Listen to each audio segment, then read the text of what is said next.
Okay, we all struggle with a version of this issue. Do you struggle with, when am I ever going to find the time to do that? I just haven't found the time to do that thing yet. I don't want to be the type of person that perpetually says that. That's one of those things where it's like, no, you just haven't made it a priority yet. I want to be the person that makes time for the important thing. I actually get this question a lot. How do you find time to do all these different things, X, Y, Z? I think the secret is probably all the things I don't do, the things that I delegate that other folks aren't delegating. So how do we transition from being a victim of all the things that we have to do and not being able to find the time to instead be the person that is most tactfully making time for the right things? That's what we're talking about today. We're going to laugh, we're going to cry, but we are going to come out on the other end feeling inspired, taking control of our calendars more than ever before. Let's do it. Come on in.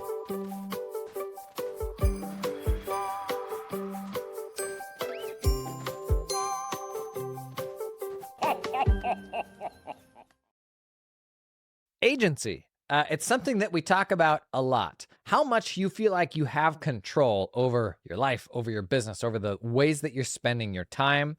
Oftentimes, we go out to do our own thing with the goal of not having a boss and all that. And what you actually end up with is many times financial freedom, like more money than you ever would have thought you had, but you're actually just as trapped as you've ever been. You created this thing. You're very proud of it. It's very impressive. Maybe you employ people. You've created an awesome place to work for them, but are you any more free than you were before? We talked about this a couple weeks ago, the notion that like beyond a certain financial bar, and it's a little bit different for everybody, but beyond that threshold of where more money probably isn't going to make you much happier, that I think freedom after that looks like actually freedom of time, freedom of attention span. And what stands between us and that is control of our time. A low agency version of this is what we talked about at the top, not finding the time, as if you're just going to happen into it at one point, right? As if you're going to one day have this wide open afternoon and you can say, now I can finally do this thing.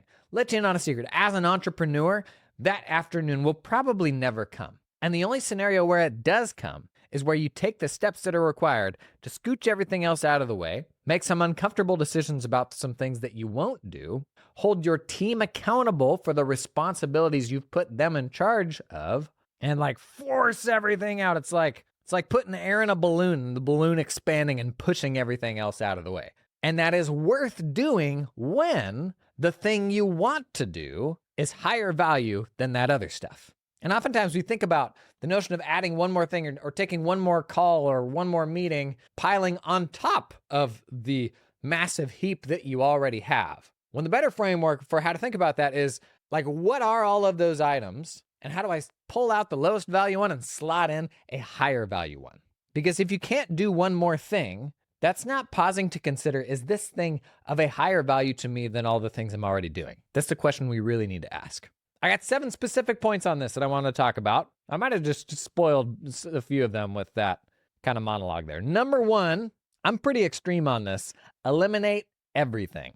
I approach things with the mindset that almost everything in my life can be eliminated, delegated to somebody else. And I come into everything that I do with the expectation that it will be temporary. In my life, pretty much the only thing that I'm attached to, that I feel any sort of permanence to, in my professional setting is me sitting in front of a camera. Even though right now I could actually make really convincing AI clones. I could write all this stuff, have a speech model that sounds very much like me, like to the level where probably 50% of people on the podcast wouldn't even notice. All sorts of ways that I could game that. For me, that's a non-starter. I got to like show up and like actually be human and be authentic. I'm not willing to disassociate.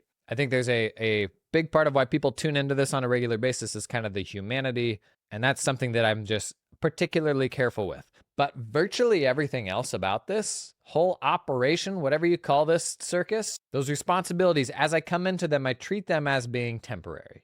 And I don't think most people are wired that way. I don't think most small business owners are wired that way. You can definitely see it in some firm owners who are just approach firm running in a much more entrepreneurial way. This isn't everybody. Like if you go back to like kind of the E-Myth framing of, are you entrepreneurial? Are you a technician? Like you like doing the thing, or are you the manager mindset? A lot of folks are in that technician mindset, sometimes not aware of it. where they feel this friction between they want the upsides of the entrepreneurial mindset, but they are behaving day to day as technicians. There's people who love being the technicians, but put themselves in a situation where a bunch of entrepreneurial things are required of them. And you have other people who start out loving the technician stuff. This was probably me, and eventually evolve into enjoying the entrepreneurial stuff more. When I started out in accounting, it was because I actually really enjoyed accounting. Eventually, I tired of it, and I was going to leave the profession. Before I started learning, seeing kind of the first thought leadership around how to run accounting firms that I had ever seen, and eventually bought the practice with a partner and found that I really loved the entrepreneurial being out of the client work, the operations of the business, attracting talent, positioning the firm, attracting clients. That entrepreneurial side of it, I actually really, really enjoyed, but that was an evolution from where I started to something different. This is an easy mindset for those entrepreneurial folks to have, the notion that you should eliminate everything. But I would even if you're the technician, the manager mindset, I would push yourself to try to eliminate more. And there's a voice inside of us that says, well, if you don't do this, what will you even do?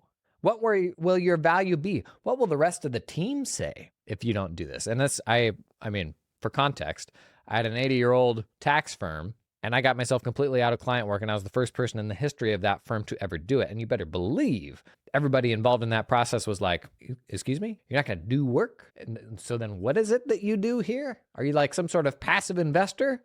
And there will be a part of you that says oh no, I gotta be down in the trenches with my gang, otherwise I'm going to lose touch. If I don't do that stuff anymore, I don't know what I would even do.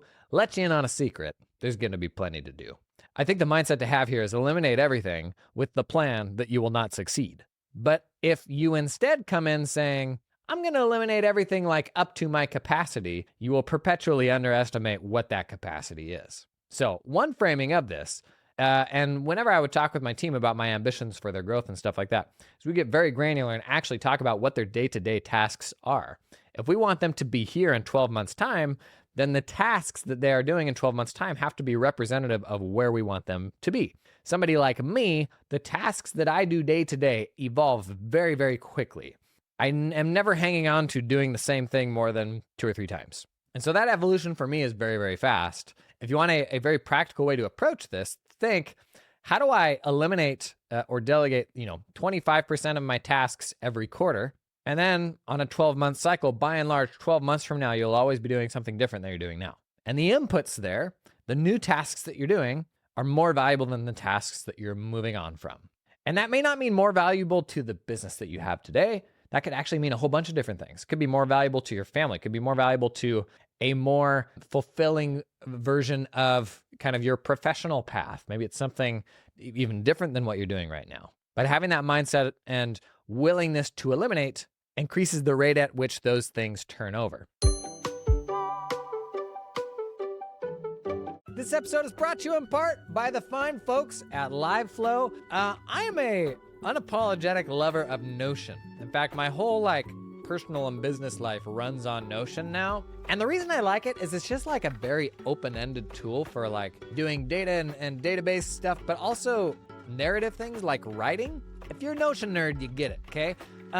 LiveFlow's new financial dashboards are the closest thing I've seen to finance Notion in terms of I can build open-ended narrative docs that I send to my clients with all the words and explainers that I want to include, but embedded with very real financial data from their QuickBooks or their Xero file. And I can publish these reports either as snapshots that are static and never change, or even publish continuously updating reports that are pulling in live data from the ledger. So as long as the accounting file is up to date, it continues syncing that stuff in. If that's a dashboard that the client looks at on their phone every morning, or a report they check in on every week. Super flexible reporting platform, not like this sort of pretty templatized, here are the 12 different types of reports you can present. It's totally open-ended. You can connect it back to anything in the accounting ledger. But because it's LiveFlow, they also give you a bunch of templates if you don't want to have to build it from scratch. Gives you a much easier way to get started. And that's why I like LiveFlow. Learn more, check out the link down in the show notes. This episode is sponsored in part by Makers Hub Renewal Season Cross-Sell Alert. Bill Pay. One of the things that is being changed the fastest by AI regular old bill pay, but also like crazy technical bill pay. You got people that are doing like receiving inventory management. This is where like there's mountains of time savings to be had by getting into bill pay. It's actually a great way to specialize your firm, like differentiate you from other providers. If you're looking for a way to get a foot in the door with folks doing, manufacturing, anything that requires warehousing, having a service like this that you can crush and come in and get an immediate win with someone, especially as there's so much marketing hype around AI. If you can be the accounting firm that's like, man, AI is totally transforming this type of business, and our firm's gonna come in and show you how. Really cool opportunity. Makers Hub, more than anybody else I've seen, is leaning into AI vision models and large language models to push this stuff like to a level that's never before been possible. If you're looking for a way to spice up renewal season, think about bill pay. I did it in my firm, led to actually a bunch of other great cash advisory services. Could be worth checking out. Learn more about Makers Hub, check out the link down in the show notes. Thought number 2, embrace newfound ignorance. The fear of getting out of the trenches and not doing that work anymore. This may be the biggest thing holding people back is oftentimes there's a real sense of identity tied up in the doing of the thing. In my case, I was a 15-year accountant until one day I decided I don't do accounting anymore. I don't do tax work anymore. I don't do client work anymore. And you better believe that was a hard thing for my identity to sort of grapple with. What I then did was much more ambiguous. What I do now is incredibly ambiguous. We had some family in town last night, and it's like, good luck explaining all of this to them. But with that willingness to become ignorant of the things that you are sort of based in today comes the opportunity to be plugged into something more valuable. I may have shared this story on the podcast before. I can't remember. We were at a dinner party with some local friends, and I was talking with a guy that is basically a COO at a legal practice in New York City, and they've got about 150 attorneys. And he recently stopped practicing to become the COO. And he was asking me about what I do, and he was like, were you worried when you sold your firm that you would ultimately be out of touch with how to run an accounting firm, so you weren't really in a position to advise people on how to do that? He had the exact same reaction that most accountants will have, like, you don't run an accounting firm, then you can't actually tell me how to run an accounting firm. And we had just been talking about some struggles he'd been going through in his transition to COO that were all the things that you would expect. Getting attorneys to standardize the way that they approach things, modernizing their systems when the attorneys really didn't want to have to change systems. And his struggles with the attorneys in the firm, him kind of losing some of his street cred with them because he wasn't actually practicing anymore. And I asked him, I said, are you out of touch with practicing now that you're a COO? And his immediate response was no, like I was just doing it. Like I know all the things that they're doing. He said, but I have a different focus and a different level of perspective now to where I see the value of a different set of problems that I can solve for the firm if I can just get everybody on board with that. And I asked him, I said, do you think there's any other firms in the city that are having the same problem right now? And he's like, I imagine just about every single other firm has this same problem. I said, have you ever talked with any of them? Do you know any of them? Have you heard what's working and what's not working for those other firms? He's like, no, we don't talk about stuff like that. And I'm like, well, that's what I did. I sold my practice, and now I just talk with firms, and I reflect all that stuff out for other firms to learn. And so in the end, did I become ignorant to running an accounting firm? In many ways, probably. In like the day-to-day of being in the weeds of all that stuff, probably. But I would argue that I traded that ignorance for something that is better and something that is more valuable for a specific type of person. That is my ability to absorb what I'm hearing from real firm owners, what's working and what's not working, boiling that down to tech recommendations and having them on the podcast to talk about stuff like, how they're doing production-based pay, which we've got coming up, and I'm really excited for that. And none of that would be possible if I still ran my accounting firm. So when you run a firm, you can provide a very, very high-resolution look into your own tunnel vision. And that's useful, but the more useful version of that to me happens more at a macro level, where we can share more of that stuff across more firms. And that's what I, in my mind, traded up into, is I accepted being ignorant of running my own firm in order to do something more valuable. And there's a million versions of that you will go through in your professional life. From, my firm changing tax software and me not learning the new tax software. So I could no longer prepare a tax return, which was my identity. But by not becoming an expert on that new software platform, it made it easier to push back on the team to be like, I have 40 people working for me. Do I need to be the one to call the tax software company? Do I need to be the expert on this, that, or the other thing? I certainly don't. But if I was not willing to become ignorant of that thing, I wouldn't have the bandwidth to get into the more valuable thing. And that's kind of what this is all about. All right, number 3. I've been re-listening to the book Who Not How. Man, it is so good. I can tell you personally, one thing that has perpetually been a blocker for me is we think that we are like the best. We're not all like this. But until you've hired somebody that's better than you at a specific thing, you kind of just assume like, well, I'm the best that we've got. When the reality is, for any given thing, any given responsibility, there's somebody that's better than you. It's really hard not to have this mindset of I'm the best thing there could possibly be for my client. Like, let's just acknowledge almost all of us feel this. The notion that we are the best thing possible for our clients. But that's obviously not the case. We can't all be the best, right? And it's maybe a little easier to think about this at the firm level because a firm is a collection of people and processes and all that stuff. But it's harder to do at a personal level. Like most of us have this sort of pride and conviction in our capabilities and what we do, and that's really valuable for us as entrepreneurs. But it can be uncomfortable to acknowledge that there's not a single thing that you do that somebody else can't do better than you. And it is in leaning into this that your focus turns more towards who would be an even better person to do this job and take us to the next level than just sticking with the status quo and having me or the team member that does it now continue to do this task. In fact, an interesting framing for this is not an ad, but the tool RC Reports that does reasonable compensation studies for S-Corps and kind of other contexts. One of the drivers that they use for setting that, quote, reasonable compensation figure is it asks the business owner to split out what are all the responsibilities that they do. And so in a past video that we did, the person was like, they owned a bookshop or something like that.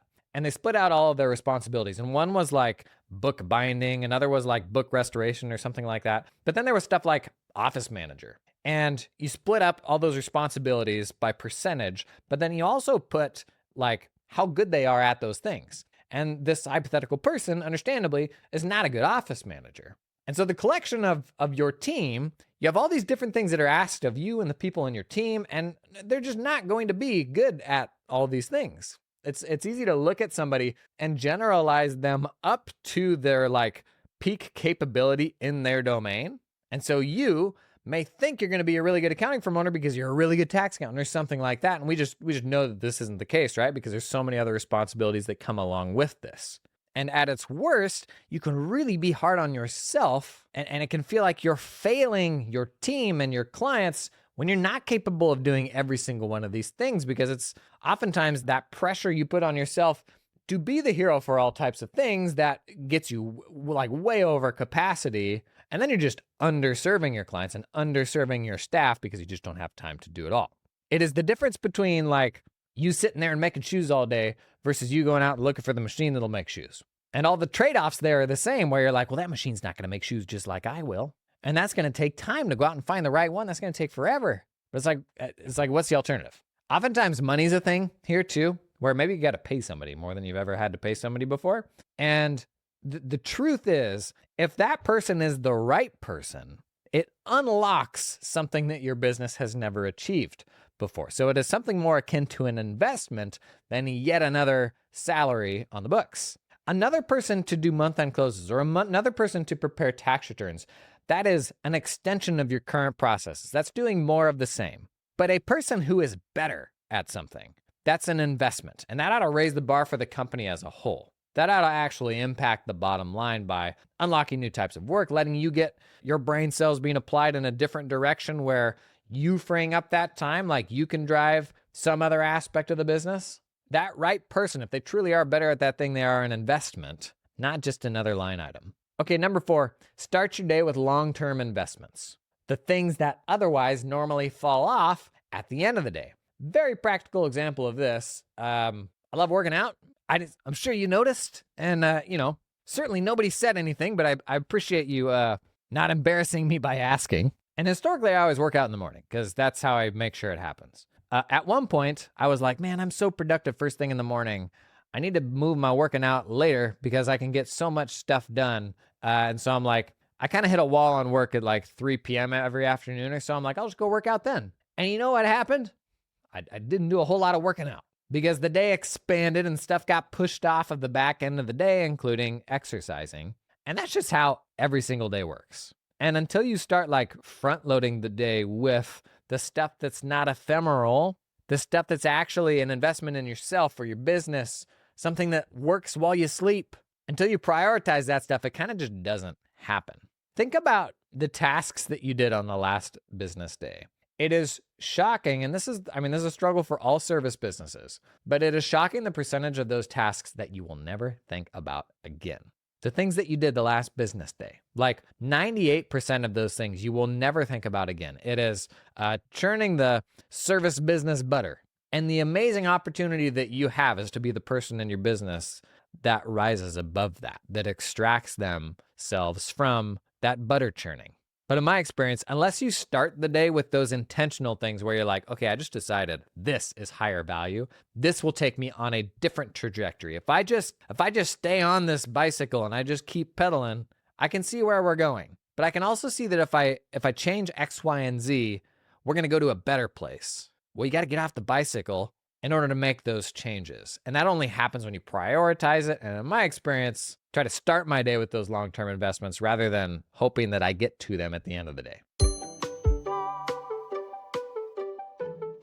This episode is sponsored in part by Ramp Gang. New Year's resolutions, they are just around the corner. They're gonna be creeping up any old day now. And my resolution for you is for your clients to stop using stanky old financial products, okay? So many bookkeeping workflow issues and even fraud issues could be easily prevented today. Prevented. That's what they could be today. Easily prevented by a better banking and card stack. What did he just say? Yeah, banking and card stack. It's tech, buddy. Your client that just bumbled on into the Wells Fargo across the street, the Chase, whatever it is a better option. Ramp, it's a spend management platform. It's gonna save you a whole pile of headaches when it comes to bookkeeping workflows and when it comes to your clients being able to allocate spend to members of the team. And I'm not talking about the office card that they can go out and get donuts with and buy staplers. No, like responsible spend management. And you, the accountant, like we're actually in a pretty good spot where we could be advisors here and help them modernize their money tech stack, okay? I'm a happy user myself. We actually use Ramp internally. It's a good tool, good platform. Learn more, the link down in the show notes.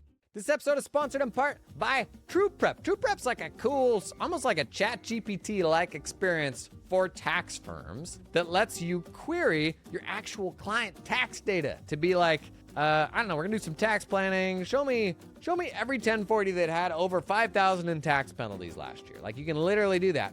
Returns the whole list. It'll even let you drill into the detail. Does some other cool stuff now too, like basic tax research. Like they've built IRS publications, some background information into the platform. Client asks a quick question. You want them to draft a little memo, like draft response to the client. It's a great starting point. Also, they've even got like a very basic kind of built-in year-over-year projection tool now. So let's say your W-2 is gonna double, but your withholdings won't. Like what will that look like year over year? TruePrep's even getting into stuff like that. It's the closest thing to like an open-ended chat resource for your tax firm. Very cool, worth checking out. Learn more about TruePrep at the link down in the show notes. Tip number 5, be unreachable. Is this something that you afford yourself? The ability to not answer the phone, the ability to not leave email up, the ability to not have an open door policy. The open door policy, I would argue, is like the worst thing virtue signaling has brought to 21st century work, because the best version of you is the one that has time and capacity to give that back to your team. And this whole notion that like it's an awesome workplace and you're always available and this and that, you're not at your best for anybody if you're always available. The traditional office environment, frankly, is a mess in this regard. And so many things from just old legacy firm. I was one of the only people in my firm. We had a big office building. I was one of the only people in my firm that would have my door closed quite a bit. And in that context, in that sort of culture, it was like, wow, a-hole, like you're not as open and accessible as everybody else. And I'm like, no, I'd actually argue that I'm more intentionally accessible than anybody else because I'm creating space for myself to get the stuff done that I need to get done without like I mean, gosh, the normal office environment where there's people bumping up and down the halls and your doorway is open and it's just constant distraction and folks popping their head in every 15, 20 minutes, especially if you're the boss, it is a mess. It is an absolute mess. When all of these like complex client scenarios and this and that always come to you. I mean, the distributed work version of this is Teams and Slack and stuff like that. But there's so much power in being unreachable. There was a point in firm running for me when I got out of client work. Initially then, like what my entire day became was firefighting. And part of it too was me being like, how do I provide value to this firm? And everybody's kind of struggling with like, what do you mean you don't do client work? So I was kind of always running around being everything for everybody. And very quickly, my responsibilities just became like a different type of hamster wheel where I was getting sucked into absolutely everything. And people were coming to me with all these different things because I was willing to be the hero last time they had this problem. But ultimately from there, then I was able to look at all those things I was getting sucked into and being like, who needs to be the subject matter expert for this thing? Okay, now this is this person's job. And one by one, you kind of go down the list and say, well, if something's still coming to me, that's my fault because I haven't made clear whose job it is to be the expert at that thing, or I haven't properly deflected to them and enabled them and supported them and say, I understand that you're coming to me about this, but that's that person's job. Or the account manager on this client is this other person that needs to be their decision to be made. And you don't let them do the old end around when they don't like the answer and that sort of thing. Like my job ultimately is to put the people in those seats who will make those decisions, whether I agree with 100% of them or not. But if anything and everything is coming to you all day long and you don't even have the option of being unreachable, it's really hard to actually get your nose down and do the stuff that you need to do. Number 6, do an email fast. I actually just shot a video about email that'll be going out on YouTube soon. One of the things I said was like, you got to get to a point where you can only check email once a day. And I'll just get murdered for that in the comments because that's so out of touch and feels so impossible to so many people. The notion that you could only check email once a day. And I got there and I actually got beyond that to where I didn't even need to check it every day. And today I don't check email every day, but people will say, well, you don't run an accounting firm. Well, it's the same way when I ran an accounting firm. I would argue that like email is actually the leading reason why people won't take a break and won't go away and won't take vacations is the risk of something coming in that you're going to miss, which is just wild to me. And you'll see this in your staff when they say, I'm going to go on this trip or this or that, but I will check email. No, stop it. If I'm the boss, like when I'm running my firm, I have 40 people under my employ. And you mean to tell me that if I'm going to leave for a day or leave for a week, that I'm the only person that could handle the things that come into that inbox? I mean, if you are, to a degree, like that's your fault for not hiring and for positioning yourself to have to be the expert for too many things. And this is maybe the hardest aspect of solo firm running that I would really struggle with. But even here, if that's you, like there's ways to navigate this around being clear about client communications of you being away and stuff like that. But if you run a team, for goodness sakes, if you want to be the hero for everything, that's the trade-off, is that the hero always has to be there. You always have to be around. And some of the best changes come from forced like acceleration of a change. Like early on when I was running my managed accounting practice and I was doing everything myself from scratch with our first few clients to kind of figure out the systems and all that. And I was doing bill pay for some of our bigger clients. And I was going on a trip for my graduate program for 2 weeks to Southeast Asia. And I had a guy in my firm who was like very early on in supporting me in the managed accounting practice. And it was only because it was the summer and there wasn't any tax work for him to do. And I had to very quickly get him up to speed on paying bills for these big clients and like having the confidence to do that and being able to ensure that there's actually cash available to pay these things. And it was a lot and it happened very, very fast. But had I not had that trip, that same thing probably would have taken like 3 to 6 months to make that same transition. Had another huge example of this from a member of our team who went on maternity leave, where ripping that Band-Aid off because they had to leave and a bunch of other folks had to step into some of these responsibilities. It accelerated what would have been a much longer and drawn out transition. So if you want a way to get out from under your email, obviously there's a lot of strategies and how you pull people into the inbox and the right ways and wrong ways to do that. But if you want to do that and for it to actually work, take a 2-week email fast. You can still go to work. You still go into the office, whatever that looks like for you. But if you really want to test that out, don't open the inbox. Rip that Band-Aid off. Honestly, it may be the best thing that you ever do because if you think about all the responsibilities across running your firm and how much anxiety is associated with each of those responsibilities. For most people, email is one of the highest contributors of anxiety to your workday. Number 7, last one here, rethink your meeting strategy. I think we've all, since COVID, had a degree of Zoom fatigue, and none of us are excited to take yet one more meeting. But to bring this full circle to what we talked about at the top, is if you've got this giant heap of responsibilities, and that one next thing feels like just one more that you're going to pile on top of it, and you don't have time to do that, the problem is, do you have a clear framework to understand everything that's in the pile today? And can you confidently say that this is not any more valuable than all the other things in that pile? Remember, like CD racks. Man, there was a guy I knew, a buddy's dad, growing up, where you go into their living room, and he's a real music nut, and he just had these huge, just massive CD racks. The jewel cases are just like, 100 per stack, and these big old tall things, bigger than me, and it was like he had, 15 or 20 of these things. Think of that like stack of CD cases. Like, that is all of your responsibilities. And the more organized that is, the better. So that when somebody hands you another CD, like a jewel case, and there's no slots in there, you can skim down through that and be like, okay, this is an invitation to, say, join a mastermind group with some really smart firm owners that I look up to. And I don't have time for this right now. But surely if I skim down this stack, there's something in here that ought to be removed. And it might be uncomfortable, and it might mean putting some pressure on someone to take this responsibility off my plate. It might mean having a hard conversation with a client because this is actually something that we have no business doing to begin with. But the decision of whether to add that thing is a product of what is the least valuable meeting that's on there, right?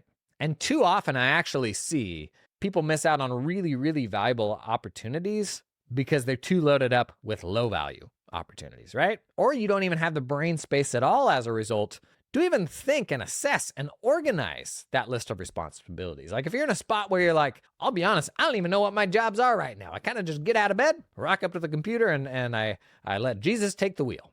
That is a sign of not even just having the space to assess and be mindful of what you're doing. And so that's probably like the CD rack is full and there's a pile of CDs on the floor too.